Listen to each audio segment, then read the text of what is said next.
Hello everyone, welcome back. Chemistry planet की इस platform में आपका स्वागत किया जाता है। आज हम यहाँ पर डिस्कस करने वाले हैं ऑर्गेनिक कंपाउंड के कुछ ऐसे पेयर्स जिन्हें डिफ्रेंशिएट करने के लिए बोला जाता है, डिस्टिंग्विश करने के लिए बोला जाता है किसी केमिकल टेस्ट की हेल्प से। तो हम यहाँ पर ऐसे कुछ कंपाउंड्स के पेयर्स लेंगे जिनमें कुछ सिमिलैरिटी है और उन्हें हम किसी केमिकल यानी कि प्रैक्टिकली उन्हें किस तरह से डिफ्रेंशिएट किया जाता है उनके बारे में, उन प्रोसेस के बारे में डिस्कस करेंगे। या तो कलर के बेसिस पे होगा या पीपीटी होगा या फिर स्मेल के बेसिस पे इनका डिफ्रेंशिएट किया जाता है। तो सबसे पहला एग्जाम्पल अगर हम यहाँ पर लें तो हमारे पास है क्लोरोबेंजीन एंड क्लोरोसाइक्लोहेक्सेन। तो सबसे पहले आपको स्ट्रक्चर पता होना चाहिए क्योंकि क्लोरोबेंजीन अगर हमारे पास कहीं पर है तो आपको दिखेगा इस तरह से, और एक क्लोरो। अगर आपके पास है क्लोरोसाइक्लोहेक्सेन तो इसका मतलब ये आपके पास होगा, पहले तो साइक्लोहेक्सेन बनाओगे और इसके साथ एक क्लोरीन अटैच कर दोगे। अब इन दोनों कंपाउंड को हमें डिफरेंशिएट करना है किसी केमिकल टेस्ट की हेल्प से। अब ऐसा नहीं बोलना है यहाँ पे कि यहाँ पे बेंजीन है और यहाँ पे साइक्लोहेक्सेन जुड़ा हुआ है, ये तो आपका थ्योरेटिकली हम देख रहे हैं। लेकिन अगर हम इसे प्रैक्टिकली देखें, किसी टेस्ट ट्यूब में आपको दोनों कंपाउंड दिए हुए हैं और दोनों के एक ही कलर हैं, तो उन्हें हम किस तरह से डिफरेंशिएट करेंगे। तो देखिए, अगर हम यहाँ पर जो आपके पास ये क्लोरोसाइक्लोहेक्सेन है, सबसे पहले हम लेंगे क्लोरोसाइक्लोहेक्सेन। इसका रिएक्शन अगर हम कराते हैं आगे, इसका रिएक्शन हमने कराया KOH और ये आपका है एक्वस सॉल्यूशन। अब आपको पता है कि अगर हम एक्वस सॉल्यूशन यहाँ पे डालते हैं तो ये क्लोरीन आपका रिप्लेस हो जाएगा एंड आपको मिलने वाला है यहाँ पर इस तरह से, और यहाँ से क्लोरीन हटा और ये आपका बना इस तरह का कंपाउंड, यानी कि साइक्लोहेक्सेनॉल। ये आपका बन गया साइक्लोहेक्सेनॉल, राइट। और साथ में आपका ये वाला पोटेशियम और ये वाला क्लोरीन आपस में जुड़ेगा तो ये क्या बनेगा, KCl। ठीक है, पहले स्टेप में आपने क्या किया, जो भी आपका कंपाउंड होगा उसके अंदर KOH डाला। अगर उस कंपाउंड के अंदर क्लोरोसाइक्लोहेक्सेन होगा तो KOH से रिएक्ट करेगा और इस तरह से कंपाउंड बनाएगा साइक्लोहेक्सेनॉल और KCl सेपरेट हो जाएगा। फिर से हम क्या करेंगे, उसी टेस्ट ट्यूब के अंदर जिसमें आपका ये वाला फॉर्मेशन हुआ उसमें AgNO3 ऐड करेंगे और जैसे आप AgNO3 ऐड करोगे तो आप देखिए क्या होगा, KCl जो आपका यहाँ पर बना था ये आपका AgNO3 से रिएक्ट किया और ये रिएक्ट करने के बाद आपका सीधा बन जाएगा एक तरह से, क्या होगा, डिस्प्लेसमेंट रिएक्शन होगा, डबल डिस्प्लेसमेंट, और ये आपका AgCl और KNO3, यानी कि यहाँ पर क्या बनने वाला है, AgCl एंड KNO3। और ये वाला जो कंपाउंड हमारे पास होता है AgCl, ये व्हाइट कलर का होता है, this is the white colour PPT। ठीक है, व्हाइट PPT का फॉर्मेशन होगा। दूसरी तरफ अगर आप दूसरी तरफ देखोगे और अगर कंपाउंड के अंदर क्लोरोबेंजीन है, क्लोरोबेंजीन अगर वहां पर होगा और उस सॉल्यूशन के अंदर आप KOH का एक्वस सॉल्यूशन डालोगे तो वहां पर किसी भी तरह का रिप्लेसमेंट नहीं होगा, क्योंकि आपने इससे पहले पढ़ा होगा न्यूक्लियोफिलिक रिएक्शन में ये OH इसको आसानी से रिप्लेस नहीं कर पाता है, क्योंकि यहाँ पे आपका क्या है, sp2 हाइब्रिडाइज कार्बन है और इसकी इलेक्ट्रोनेगेटिविटी इस कार्बन की जिससे क्लोरीन जुड़ा हुआ है काफी ज्यादा है, तो इसलिए ये OH इसको आसानी से रिप्लेस नहीं कर पाएगा और यहाँ पर किसी भी तरह की रिएक्शन नहीं होगी, नो रिएक्शन। तो इस तरह से इन दोनों कंपाउंड को हम डिफरेंशिएट कर सकते हैं with the help of QH। Okay, तो अभी तक हमने फर्स्ट एग्जाम्पल में देखा कि क्लोरोबेंजीन और क्लोरोसाइक्लोहेक्सेन को हम किस तरह से डिस्टिंग्विश करते हैं। अब यहाँ पर हमारे पास अगला जो पेयर है इसमें हमें पूछा गया है क्लोरोबेंजीन और बेंजाइल क्लोराइड। तो स्ट्रक्चर आपको यहाँ पे दिख पा रहा होगा, क्लोरोबेंजीन जो कि हमने इससे पहले भी डिस्कस किया था, बेंजाइल क्लोराइड। बेंजाइल का मतलब होता है कि बेंजीन के साथ यहाँ पर C6H5 के साथ CH2 जुड़ा होगा और यहाँ पर कोई फंक्शनल ग्रुप होता है। अगर आपको यहाँ पर CH2 दिखता है बेंजीन के साथ तो इसे हम बोलते हैं बेंजाइल, और एक क्लोराइड यहाँ पे जुड़ा है तो बेंजाइल क्लोराइड। इसी तरह से अगर यहाँ पे CH2 हो और यहाँ पे OH हो तो इसे हम बोलेंगे बेंजाइल अल्कोहल। और इतने पोर्शन के साथ यहाँ पर Cl की जगह NH2 आ जाए तो इसे हम बोलते हैं बेंजाइल एमाइन। तो इतना आपको ध्यान रखना है। अब हम इनके बारे में देखते हैं।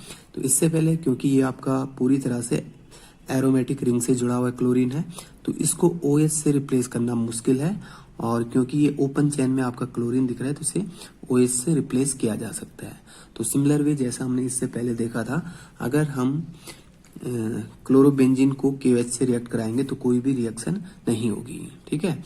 और अगर आप इसको यानी कि बेंजाइल क्लोराइड को रिएक्ट कराओगे KOH एक्वस, तो सबसे पहले आपके पास क्या बनेगा, बेंजाइल अल्कोहल बनेगा। सबसे पहले आपका बेंजाइल अल्कोहल का फॉर्मेशन होगा CH2OH, और यहाँ से आपका पोटेशियम और यहाँ से क्लोरीन अलग हो जाएगा, यानी कि यू विल गेट KCl। इसके बाद क्या होता है, इसी सोल्यूशन के अंदर हम क्या डालेंगे, KCl तो आपका ऑलरेडी होगा, और इसी के अंदर हम कुछ क्वांटिटी HNO3 की और सिल्वर नाइट्रेट की ऐड करेंगे। तो आपके पास जो रिएक्शन होगा AgNO3 यहाँ पर कंबाइन होगा, और ये दोनों फिर से आपस में कंबाइन होंगे, तो AgCl और KNO3 का फॉर्मेशन होगा। और AgCl का जो PPT होता है ये व्हाइट कलर का PPT होता है। तो इस तरह से आप बोल सकते हो कि जो बेंजाइल क्लोराइड है KOH और AgNO3 के साथ व्हाइट PPT का फॉर्मेशन करेगा, जबकि क्लोरोबेंजीन इस तरह की रिएक्शन नहीं देगा, यानी कि KOH और AgNO3 के साथ किसी भी तरह का रिएक्शन नहीं देगा, क्योंकि यहाँ पे OH Cl को रिप्लेस नहीं कर पाता है। तो ये चीज आपको ध्यान रखनी है, ठीक है। अगला कंपाउंड हम देखते हैं। ओके, तो नेक्स्ट आपके पास है इथाइल क्लोराइड और विनाइल क्लोराइड। अब आपके पास यहाँ पर है इथाइल क्लोराइड और विनाइल क्लोराइड। तो सबसे पहले हम देखेंगे कि जो इथाइल क्लोराइड है उसका स्ट्रक्चर कुछ इस तरह से है, CH3 CH2 Cl, और विनाइल क्लोराइड को हम लिखते हैं CH2 CHCl। विनाइल का मतलब होता है कि जिस कार्बन से हेलोजन अटैच है वो आपका डबल बॉन्डेड होगा या sp2 होगा, और उसके बाद वाला कार्बन भी sp2 ही होगा, यानी कि डबल बॉन्डेड कार्बन आसपास ही होंगे, और उसी पर क्या जुड़ा होगा, हेलोजन। ये विनाइल क्लोराइड हो गया। अगर यहाँ पर OH होता है Cl की जगह तो उसे हम बोलेंगे विनाइल अल्कोहल। अब अगर आप फर्स्ट वाले कंपाउंड में KOH ऐड करोगे तो यहाँ से Cl आसानी से रिप्लेस होगा और इसके पास OH जुड़ जाएगा। फिर यहाँ से जो आपका Cl हटेगा वो K के साथ जुड़ेगा, ठीक है। और जब आप AgNO3 यहाँ पर ऐड कर रहे हो तो जैसे यहाँ पर हुआ था KOH डालने पे क्या बना, KCl। फिर अगर आप AgNO3 डालते हो तो KCl और AgNO3 के बीच में रिएक्शन होगा और AgCl का व्हाइट PPT का फॉर्मेशन होगा। अब यहाँ पर क्या है, अगर आप यहाँ पर KOH डालते हो तो पहली बात, क्योंकि यहाँ पर डबल बॉन्ड कैरेक्टर आ रहा है इसके पास, इस कार्बन के पास, जिससे हेलोजन जुड़ा हुआ है, तो यहाँ से क्लोरीन को हटाना मुश्किल काम होगा, ठीक है। और मुश्किल काम होगा तो यहाँ पर किसी भी तरह का रिएक्शन आपका नहीं हो पाएगा, यानी कि AgNO3 भी डालोगे तब भी यहाँ पर किसी भी तरह का रिएक्शन नहीं होगा, नो रिएक्शन।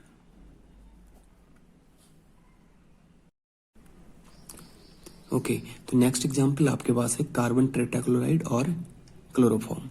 इनको हम किस तरह से डिफ्रेंशिएट करेंगे, किस तरह से डिस्टिंग्विश करेंगे केमिकल टेस्ट की हेल्प से। तो यहाँ पर सबसे पहले देखिए, कार्बन टेट्राक्लोराइड यानी कि CCl4 और क्लोरोफॉर्म का मतलब CHCl3। इसको हम बोल सकते हैं टेट्राक्लोरोमेथेन और इसे हम बोल सकते हैं ट्राइक्लोरोमेथेन। क्लोरोफॉर्म को आप ट्राइक्लोरोमेथेन भी बोल सकते हो IPC नेमिंग में। अब यहाँ पर हमारे पास एक रिएक्शन आती है जहां पर अगर हम क्लोरोफॉर्म वाली रिएक्शन हमें ये अगर ध्यान दें तो आपके पास होता है कि जब आप प्राइमरी एमाइंस को क्लोरोफॉर्म और अल्कोहलिक KOH के साथ हीट करते हो तो हमारे पास एक बैड स्मेलिंग वाला कंपाउंड बनता है जिसे हम बोलते हैं आइसोसाइनाइड। और उसी आइसोसाइनाइड की एक फाउल स्मेल होने की वजह से हम पहचान सकते हैं कि गिवन कंपाउंड के अंदर या तो प्राइमरी एमाइन है या क्लोरोफॉर्म है।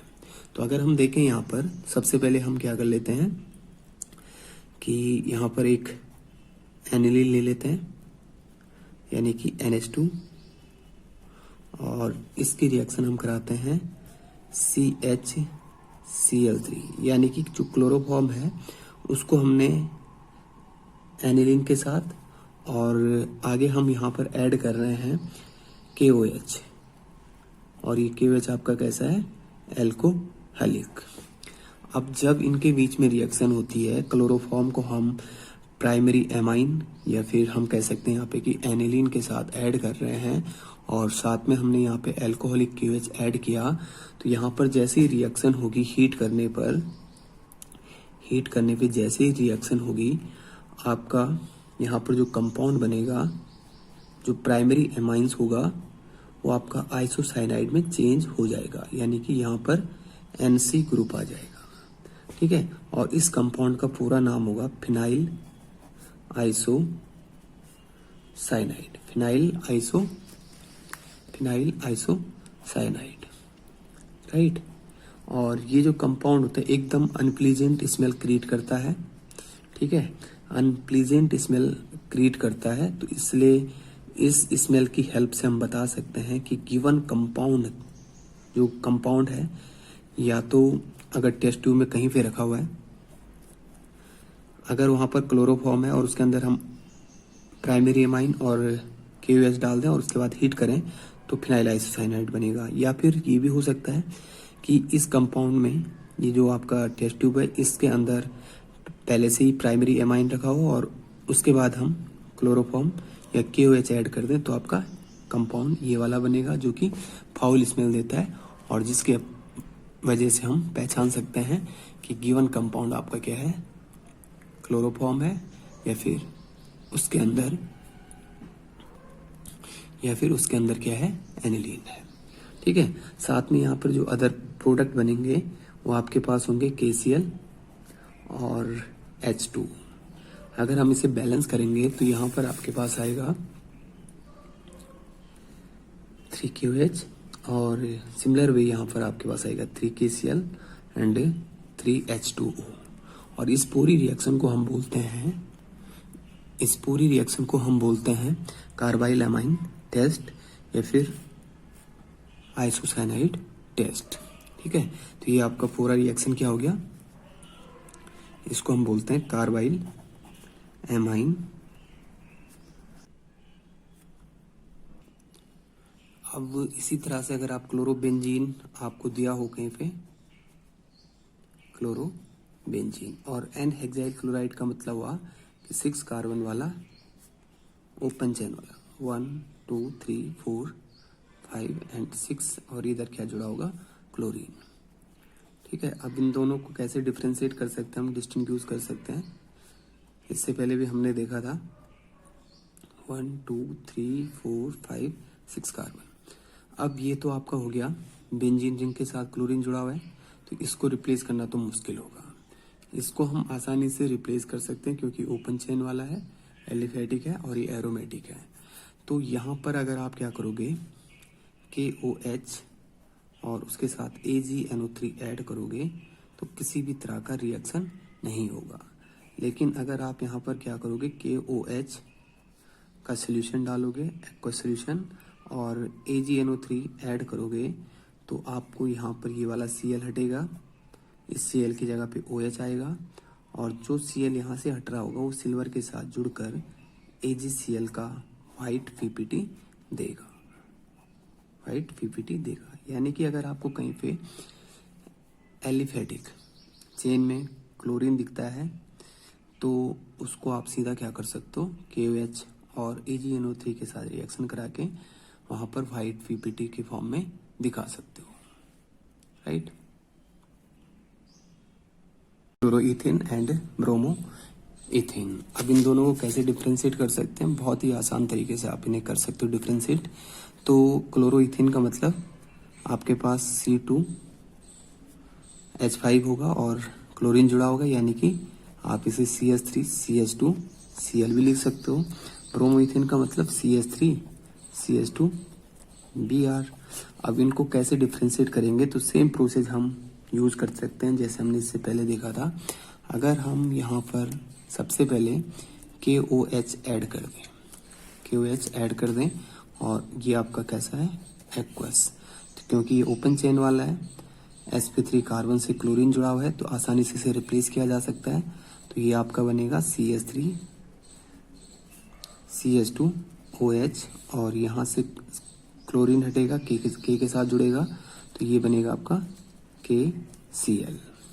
सिमिलर वे ये भी आपका ओपन चेन वाला आपको दिख रहा है, तो यहाँ पर भी आपका क्या होगा, KOH एक्वस से रिएक्शन करा दो, ये बनेगा CH3 CH2 OH, और साथ में आपका क्या बनेगा, KBr। पहला स्टेप तो ये हो गया कि दोनों में आपने क्या डाला, KOH। तो अभी तक हमें कुछ भी डिफरेंस इसमें नहीं दिखा, लेकिन इसके बाद अगर आप क्या करते हो, यहाँ पर अगर हम इसे मान लें कि ये वाला आपका पहला स्टेप हो गया, स्टेप फर्स्ट, दोनों टेस्ट ट्यूब में आपने क्या किया, KOH ऐड किया, ठीक है, ये भी आपका स्टेप फर्स्ट हुआ। फिर स्टेप सेकंड में क्या किया कि दोनों जो टेस्ट ट्यूब हमारे पास हैं, दोनों टेस्ट ट्यूब जो हमारे पास हैं, उनके अंदर हमने HNO3 या फिर AgNO3 का कुछ अमाउंट ऐड किया।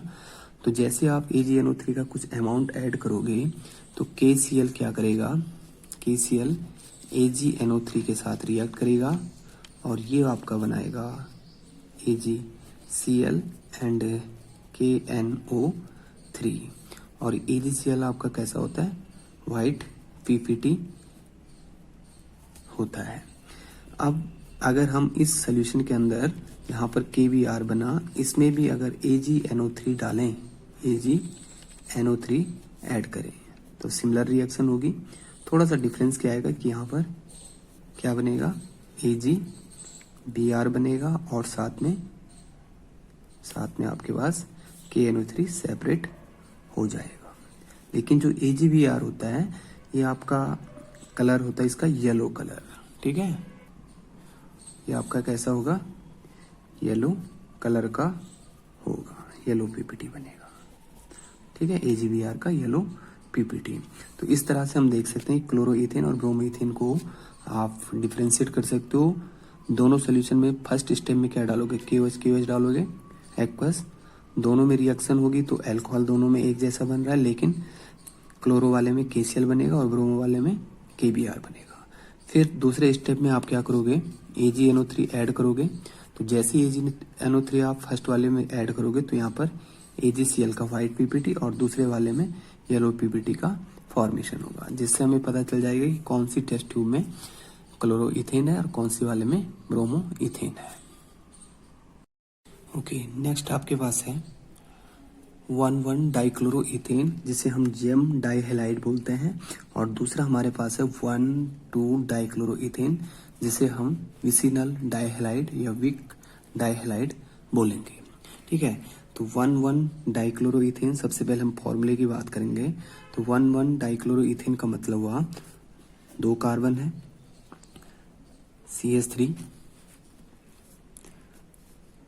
आपके पास हो गया, CH3, और यहाँ पर आपके पास होगा CH, और इसी कार्बन से 2 क्लोरीन जुड़े होंगे, तो इसे हम बोलेंगे जेम डाइहेलाइड या 1,1 डाइक्लोरोइथेन।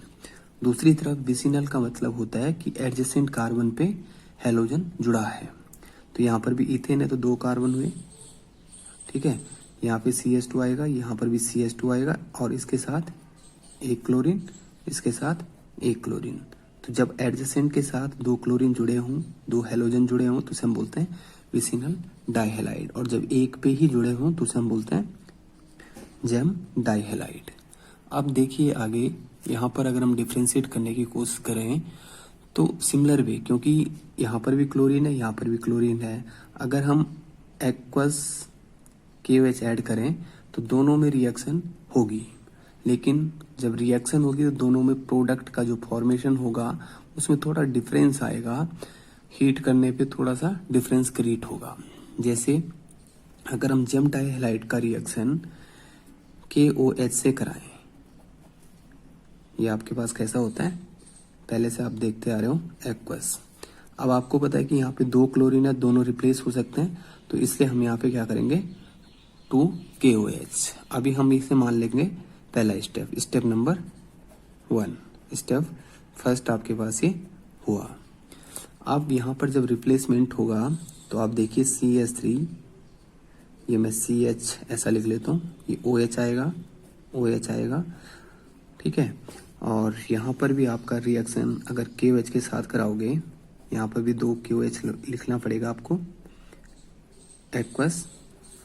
दोनों जगह पे क्या होगा, CH2OH, CH2OH, राइट। अब यहाँ पर आपको पता है कि जब अधिकतर क्या होता है कि जब एक ही कार्बन पे 2 OH ग्रुप जुड़े होते हैं तो वहाँ पर हल्का सा हीट करने पे वहाँ से एक वाटर मॉलिक्यूल लिबरेट हो जाता है। तो यहाँ पर भी सेम होगा, एक वाटर मॉलिक्यूल लिबरेट होगा तो आपका ये बनेगा CH3CHO, एक वाटर मॉलिक्यूल लिबरेट हुआ यानी कि H2O, H2O निकल गया तो ये CHO बचा, ठीक है, ये आपका गया। तो यहाँ पर क्या बचेगा, CH3CHO, ठीक है। जबकि इस पे कोई फर्क नहीं पड़ेगा, हीट करने पे कोई फर्क नहीं पड़ेगा, उतना हल्का से हीट करने पे, ठीक है। ये नहीं कि बहुत ज़्यादा हीट कर रहे हैं, थोड़ा सा वार्म किया तो यहाँ से एक वाटर मॉलिक्यूल लिबरेट हो जाते हैं, ठीक है। जबकि यहाँ पर ऐसा नहीं होगा। अब क्योंकि यहाँ पे तो ये अल्कोहल की फॉर्म में ही रहा और साथ में आपको यहाँ पर दिखेगा 2KCl, 2KCl, यहाँ पर भी आपको दिखेगा 2KCl, यहाँ पर भी आपको क्या दिखेगा, 2KCl। अब यहाँ पर क्योंकि यहाँ पर भी KCl है, यहाँ पर भी KCl है, अगर आप AgNO3 डालोगे तो दोनों में क्या बनेगा, AgCl बनेगा। तो मतलब इससे तो बात नहीं बनेगी, ठीक है। अभी तक जो कंपाउंड है इनका कोई भी कलर हमें नहीं दिख रहा है। तो यहाँ पर क्योंकि ये आपका बन गया एल्डिहाइड, और एल्डिहाइड के लिए हमारे पास एक स्पेशल टेस्ट होता है जिसे हम बोलते हैं 2,4-DNP टेस्ट, 2,4-DNP टेस्ट। मैं इसे थोड़ा सा ओपन करके आपको बता देता हूँ। ये तो DNP टेस्ट नहीं देगा, ठीक है, DNP टेस्ट नहीं देगा, 2,4-DNP। अब DNP क्या होता है इसके बारे में जान लेते हैं। तो इस कंपाउंड को मैं थोड़ा सा दूसरे तरीके से लिखता हूँ और फिर से रिएक्शन कराते हैं इसकी। CH3 यहाँ पर हमारे पास H और इधर हो गया ऑक्सीजन। यहाँ पर हमने रिएक्शन करानी है DNP से, 2,4-DNP, यानी कि पहले मैं स्ट्रक्चर बना लेता हूँ फिर आपको नाम बताता हूँ इसका। NH2NH, ये आपके पास हुआ, दूसरी पोजीशन पे NO2 और फोर्थ पोजीशन पे भी NO2। इसे हम बोलते हैं 2,4-डाइनाइट्रो फिनाइल हाइड्राजोन, ठीक है।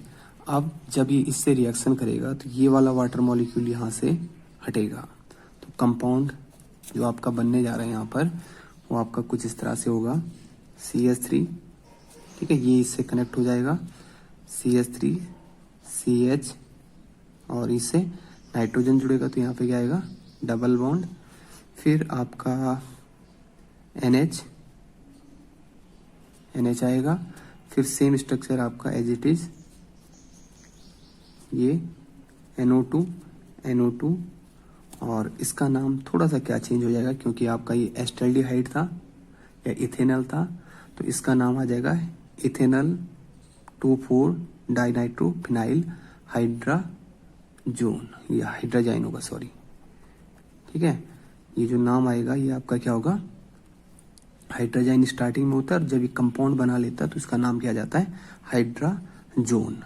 और इसका जो कलर है यहाँ पर वो कैसा है, येलो पीपीटी, ठीक है। तो जो आपका जेम डाइहाइड होगा वो क्या बनाएगा, येलो पीपीटी विद 2,4-DNP, ठीक है। इसी को हम शॉर्ट में क्या बोलते हैं, 2,4-DNP, ठीक ठीक है। और ये आपका एल्डिहाइड और कीटोन के लिए ये वाला टेस्ट होता है जो कि येलो कलर क्रिएट करता है और जिससे हम कार्बोनिल ग्रुप प्रेजेंट है या नहीं है इसके बारे में जानकारी जुटा सकते हैं 2,4 DNP टेस्ट से। तो पहले तो आपने KOH डाला, फिर KOH डालने के बाद आपने देखा कि दोनों में KCl बन रहा है, तो AgNO3 से काम नहीं चलने वाला, तो इसलिए हमने थोड़ा और सोचा और DNP यहाँ पर ऐड किया। और जैसे DNP ऐड करेंगे, क्योंकि ये आपका कार्बोनिल ग्रुप रख रहा है, एल्डिहाइड ग्रुप है, तो इसलिए DNP टेस्ट देगा। और ये वाला जो कंपाउंड है इसके पास कार्बोनिल ग्रुप है नहीं, तो इसलिए DNP टेस्ट नहीं देगा। नेक्स्ट हमारे पास है N-प्रोपाइल क्लोराइड एंड आइसोप्रोपाइल क्लोराइड। तो सबसे पहले हम स्ट्रक्चर के बारे में देखेंगे। N-प्रोपाइल मतलब आपके पास स्ट्रेट चेन होगा कार्बन का, तो इसे हम इस तरह से ड्रॉ कर सकते हैं CH3 CH2 CH2 Cl। Isopropyl का मतलब होगा कि सेकंड कार्बन पे ग्रुप जुड़ा होगा, तो ये आपके पास हुआ CH3 CH और यहाँ पर आपका क्लोरीन जुड़ा होगा और इधर CH3। अब इनको हम केमिकल टेस्ट से कैसे डिस्टिंग्विश करेंगे, तो थोड़ा सा हमें सोचना है इसके बारे में। अब यहाँ पर आपके पास क्या है कि अगर हम देखें, सबसे पहले अगर हम यहाँ पर क्या कर लें, एल्कलाइन हाइड्रोलिसिस कर दें KOH के साथ, तो यहाँ पर आपका जो कंपाउंड होगा अल्कोहल में कन्वर्ट हो जाएगा, जो कि हमने इससे पहले भी देखा था। ठीक है, यहाँ पर हमने क्या किया, KOH ऐड किया एक्वस सोल्यूशन। ठीक है, पहले स्टेप में हमने इसमें भी यही किया, KOH एक्वस। जैसे आप एक्वस ऐड करोगे तो आपको पता है कि यहाँ से क्लोरीन हटेगा और उसकी जगह पे क्या ऐड हो जाएगा, CH3 CH2 CH2। यहाँ पे आपके पास क्या होगा, CH2 और यहाँ पे आ गया OH प्लस KCl। ठीक है, इसी तरह से इसमें भी आप देखोगे तो ये आपका CH3 CH CH3 और Cl की जगह OH प्लस KCl यहाँ पे भी बनेगा। अब ये आपका सेकेंडरी अल्कोहल बना और ये आपका प्राइमरी अल्कोहल बना। आपको याद होगा कि जब हम ऐसे अल्कोहल जिनके पास यहाँ पर CH3 और उसके जस्ट बाद OH जुड़ा हो, ठीक है, CH3 अगला कार्बन देखोगे और उसके साथ OH जुड़ा हो, तो इस तरह के कंपाउंड आइडोफॉर्म टेस्ट देते हैं। यानी कि कहीं पर आपके पास क्या है, OH ग्रुप जिस कार्बन से जुड़ा है उसके बाद CH3 है, तो वहां पर जो टेस्ट आप यूज कर सकते हो केमिकल टेस्ट, उसे आप यूज कर सकते हो। कौन सा होगा, आइडोफॉर्म टेस्ट होगा। आइडोफॉर्म टेस्ट में येलो PPT का फॉर्मेशन होता है। ये वाला आइडोफॉर्म टेस्ट नहीं देगा, ये वाला आइडोफॉर्म टेस्ट देगा। तो इसलिए हम क्या कर देते हैं, यहाँ पर दूसरे स्टेप में क्या करेंगे कि जो आपका CH3 CH OH CH3 है, यहाँ पर हम NaOI का रिएक्शन कराएंगे। यानी कि आपके पास जब आइडोफॉर्म टेस्ट आप यहाँ पे करोगे तो ये आपका जो रिएक्शन है, ये वाला जो पोर्शन है, एक तो बन जाएगा CHI3। ठीक है, और यही यहाँ पर मेन कंपाउंड होता है जो कि येलो कलर का फॉर्मेशन करता है, येलो कलर देगा। अगर आपको कहीं पर ये दिख गया आइसोप्रोपाइल अल्कोहल, तो ये आइडोफॉर्म टेस्ट देगा, येलो PPT का फॉर्मेशन करेगा। तो इस तरह से आप आइसोप्रोपाइल क्लोराइड और N-प्रोपाइल क्लोराइड में इनडायरेक्टली आप आइडोफॉर्म टेस्ट का यूज कर